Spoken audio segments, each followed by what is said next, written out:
3. પરમ નિધાનમ શ્રેષ્ઠ ખજાનો. ઈસવીસનની 11મી સદીમાં માલવ પ્રદેશમાં રાજા ભોજ થઈ ગયા. ધારાનગરીમાં રહીને રાજા ભોજે તે સમયે જેવી કીર્તિ પ્રાપ્ત કરી હતી તેવી આજે પણ છે. એમની સુંદર રાજવ્યવસ્થા, જટિલ પ્રસંગોમાં પણ ન્યાય આપવાની કુશળતા તથા વિદ્વાનોની ગુણવત્તાની પરખ વિશેની કેટલીય રમૂજી કથાઓ આજેય લોકમાં પ્રચલિત છે. આવી કથાઓનો સંસ્કૃતમાં રચાયેલો એક સંગ્રહ ભોજ પ્રબંધ નામે જાણીતો છે. આમાં રાજા ભોજને કેન્દ્રમાં રાખીને અનેક ઘટનાઓ વર્ણવવામાં આવે છે, જેમાં કાવ્યાત્મક ચમત્કૃતિઓ ધરાવતા અનેક પદ્યોનો સમાવેશ થાય છે. આ ઉપરાંત જુદા જુદા સમયગાળામાં અનેક સંસ્કૃત કવિઓએ પોતાની વાતને પ્રસ્તુત કરવા માટે રાજા ભોજને પાત્ર તરીકે સ્વીકાર્યા છે. ભોજને લક્ષ્ય બનાવીને રચાયેલી આવી જ એક સંવાદાત્મક કથા અહીં પ્રસ્તુત છે.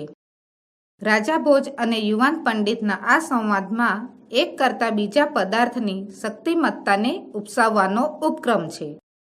ક્રમશઃ આગળ વધતો આ સંવાદ છેવટે સંતોષની વાત આવતાની સાથે અટકી જાય છે. આમ આ સંવાદ સંતોષનું મહત્વ આકારી આપે છે. આ પાઠનો અભ્યાસ કરતી વખતે ક્રિયા અને કર્તૃકારકના સમન્વયની વ્યવસ્થાને સમજવાની છે. વળી વિવિધ વિભક્તિમાં નામરૂપો કેવા ફેરફાર લે છે અને ક્રિયાપદોના રૂપો કેવા હોય છે તેનો પણ અહીં અભ્યાસ કરવાનો છે. ભોજ નામ નૃપતિ વિદ્યાપ્રિય કલાપ્રિય પ્રજાપ્રિયશ્ચ આસીત. અતઃ તસ્ય રાજસભાયાં દૂરદેશાત અનેકે વિદ્યાવિશારદાઃ પંડિતાઃ સમાગચ્છન્તિ સ્મ. ભોજ નામનો રાજા વિદ્યાપ્રેમી, કલાપ્રેમી અને પ્રજાપ્રેમી હતો. આથી તેની રાજસભામાં દૂર દૂરના દેશોમાંથી અનેક વિદ્યા નિપુણ પંડિતો આવતા. એકદા ભોજ પ્રાસાદસ્ય ગવાક્ષે ઉપવિષ્ટઃ આસીત. સહ માર્ગે એકમ નવાગંતુકમ અનભિજ્ઞમ યુવકમ પશ્યતિ. તસ્ય પરિચયમ જ્ઞાતુમ સહ તમ પ્રાસાદે આહ્વયતિ. તત્સ્ત્યો મધ્ય એવં વાર્તાલાપઃ સંજાતઃ. એકવાર ભોજ મહેલના ઝરૂખામાં બેઠેલો હતો. તે માર્ગમાં એક નવા આવનાર અપરિચિત યુવકને જુએ છે. તેનો પરિચય જાણવા તે તેને મહેલમાં બોલાવે છે. પછી તે બેની વચ્ચે આ પ્રમાણે વાર્તાલાપ થયો. ભોજ વદતિ ભવાન કહ વર્તતે. ભોજ કહે છે, આપ કોણ છો? યુવક વદતિ અહમ ઘટપંડિત અસ્મિ. ભોજ વદતિ ઘટપંડિત કિમ નામ ઘટપંડિત ઇતિ. ભોજ કહે છે, ઘટપંડિત ઘટપંડિત એટલે શું? યુવક વદતિ યથા ઘટે પરિપૂર્ણમ જલમ તિષ્ઠતિ તથૈવ મયિ પરિપૂર્ણ જ્ઞાનમ વર્તતે અતઃ અહમ સ્વાત્માનમ ઘટપંડિતમ મન્યે. યુવક કહે છે, જેમ ગળામાં છલોછલ પાણી હોય છે તેવી જ રીતે મારામાં પૂરેપૂરું જ્ઞાન છે, એટલે હું મારી જાતને ઘટપંડિત માનું છું.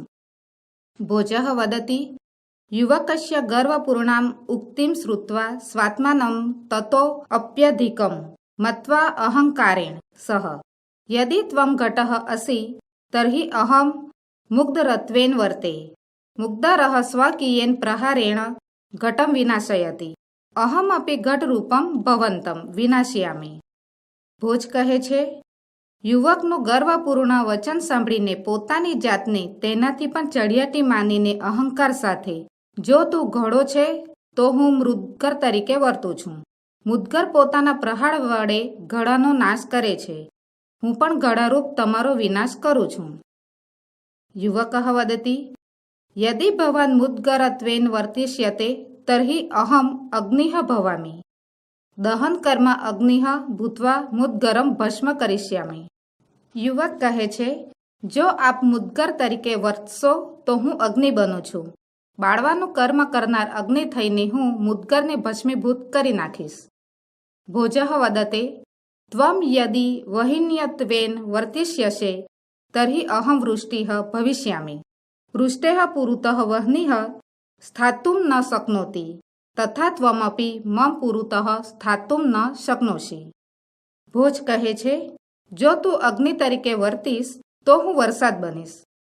વરસાદની આગળ અગ્નિ ઊભો રહી શકતો નથી, તેમ તું પણ મારી આગળ ઊભો રહી શકીશ નહીં. યુવકઃ વદતિ વૃષ્ટિમ તું વાયુઃ સ્વબલેન યત્ર કુત્રાપી વાહિમતુમર્હતિ વૃષ્ટિરૂપમ ભવંતમહં વાયુઃ ભૂત્વા એતઃ તતઃ વહિષ્યામિ. યુવક કહે છે, વરસાદને તો પવન પોતાની શક્તિથી જ્યાં ત્યાં વહી જઈ શકે છે. વરસાદ રૂપે રહેલા આપને હું પવન થઈને આમ તેમ વહી જઈશ. ભોજઃ વદતિ યદિ ભવાન વાત્વયેન વર્તિષ્યતે તર્હિ અહમ વાયુભક્ષઃ ભુજગઃ ભવિષ્યામિ. ભુજગઃ સન સતતમ વાયુરૂપમ ભવંતમ ભક્ષિયાસ્મિ. ભોજઃ કહે છે, જો તમે પવન તરીકે વર્તશો તો હું પવનને ખાઈ જનાર સર્પ બનીશ. સર્પ થતો હું સતત પવનરૂપ તમારું ભક્ષણ કરીશ. યુવકઃ વદતિ ભવાન યદિ સર્પઃ ભવિષ્યતિ તર્હિ અહમ સર્પભક્ષકો ગરુડો ભવામિ. યુવક કહે છે, આપ જો સર્પ થશો તો હું સર્પને ખાનાર ગરુડ બનીશ. ભોજઃ વદતિ વાક્યલીમ વર્ધયન ત્વમ યદિ ગરુડઃ અસી તર્હિ અહમ ચક્રધારકઃ વિષ્ણુ વિષ્ણુઃ ગરુડારૂઢઃ ભવતિ. ભોજ કહે છે, વાણીની રમત વધારતા તું જો ગરુડ થાય તો હું ચક્રધારી વિષ્ણુ છું. વિષ્ણુ ગરુડ પર સવાર હોય છે. યુવકઃ વદતિ મનસા વિષ્ણું પ્રણમ્ય ચ પાંડિત્યમ પ્રદર્શયન અગ્રે વદતિ યદિ ભવાન ચક્રધરઃ વિષ્ણુઃ તર્હિ અહમ ભવતઃ મસ્તકસ્ય ઉપરી શોભમાનં મુકુટમ અસ્મિ. મુકુટમ સદા મસ્તકસ્ય ઉપરી એવ સંતિષ્ઠે. યુવક કહે છે, મનથી વિષ્ણુને પ્રણામ કરીને પંડિતાઈ બતાવતો તે આગળ બોલે છે, જો આપ ચક્રધારી વિષ્ણુ હો તો હું તમારા મસ્તક ઉપર શોભતો મુકુટ છું. મુંગત સદા મસ્તકની ઉપર જ રહે છે. ભોજઃ વદતિ યુવકસ્ય પાંડિત્યમ અનુભૂય તર્હિ મુકુટસ્ય ઉપરી શોભમાનં પુષ્પમહમ એવમહમ અધુના તવોપરી સ્થાસ્યામિ. ભોજ કહે છે, યુવકની પંડિતાઈ અનુભવીને તો હું મુંગટની ઉપર શોભતું ફૂલ છું, એમ હું અત્યારે તારી ઉપર રહીશ. યુવકઃ વદતિ ભવાન યદિ પુષ્પમ ભવિષ્યતિ તર્હિ અહમપી ભ્રમરો ભૂત્વા તૌ પુષ્પસ્યોપરી સ્થાસ્યામિ. યુવક કહે છે, આપ જો ફૂલ થશો તો હું પણ ભ્રમર થઈને તમારા ઉપર ફૂલની ઉપર રહીશ.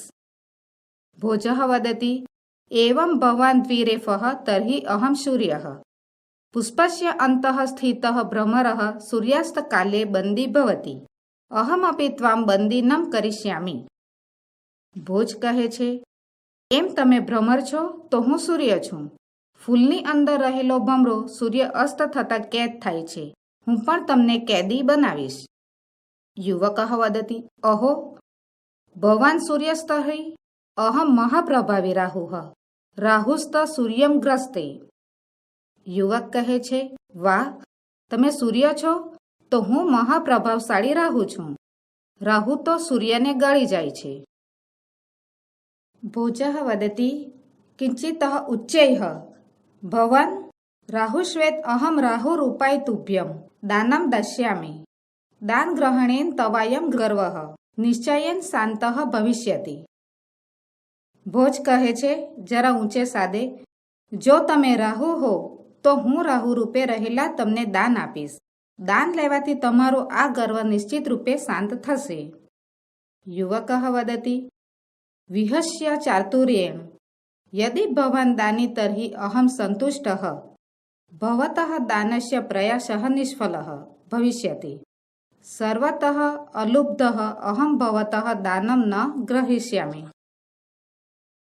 યુવક કહે છે, હસીને ચતુરાઈથી, જો તમે દાતા હો તો હું સંતુષ્ટ છું. તમારા દાનનો પ્રયત્ન નિષ્ફળ જશે. સર્વ રીતે નિર્લોભી હું તમારું દાન નહીં લઉં. એવમ ઉત્તરોત્તરમ વિવાદરતયોઃ ભોજયુવકયોઃ મધ્યે યદા સંતોષસ્ય વિષયઃ સમુપસ્થિતિઃ તદા સમાગતે સંતોષે સર્વં શાંતં ભવતિ ઇતિ વચનાનુસારમ વિવાદો અપી સ્વયમેવ શાંતઃ. આમ આગળ ને આગળ વિવાદમાં લાગેલા ભોજ અને યુવકની વચ્ચે જ્યારે સંતોષનો વિષય આવ્યો ત્યારે સંતોષ પ્રાપ્ત થતાં બધું શાંત થાય છે. એ વચન અનુસાર વિવાદ પણ પોતાની મેળે જ શમી ગયો. અંતે ચતુરમ જ્ઞાનેન ગુણેન ચ ઉપતેમ તમ પંડિતમ યુવકમ પ્રણમ્ય ધારાધિપતિ ભોજરાજ અવદત્ત અયિ ઘટપંડિત ગુણપૂજકે ધારાદેશે ભવતઃ સ્વાગતમ અસ્તિ ભવાન વિજયી જાતઃ સંતુષ્ટમ જનમ ન કોઅપી પરાજેતુમર્હતિ યતો હિ સંતોષ એવ પુરુષસ્ય પરમ નિધાનમ વર્તતે. છેવટે ચતુર તેમજ જ્ઞાન અને ગુણ વડે યુવક તે પંડિત યુવકને પ્રણામ કરીને ધારાદેશના સ્વામી ભોજરાજે કહ્યું, અહો ઘટપંડિત, ગુણોના પૂજારી એવા ધારાદેશમાં આપનું સ્વાગત છે. આપ વિજેતા થયા. સંતુષ્ટ વ્યક્તિને કોઈ પણ હરાવી ન શકે, કેમ કે સંતોષ જ પુરુષનો શ્રેષ્ઠ ખજાનો છે.